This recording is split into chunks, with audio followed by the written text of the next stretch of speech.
నేనే మార్గమై ఉన్నాను, నేనే సత్యం, నేనే జీవం.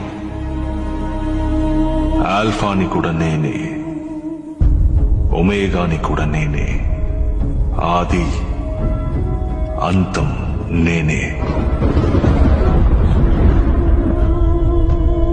మొదటి వాడిని నేనే, కడపటి వాడిని నేనే.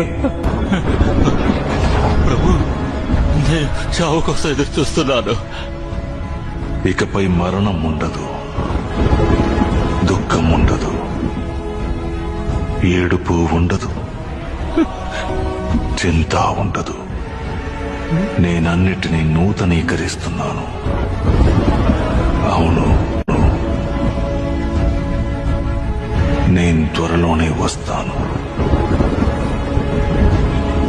ఆ దేవుని కృప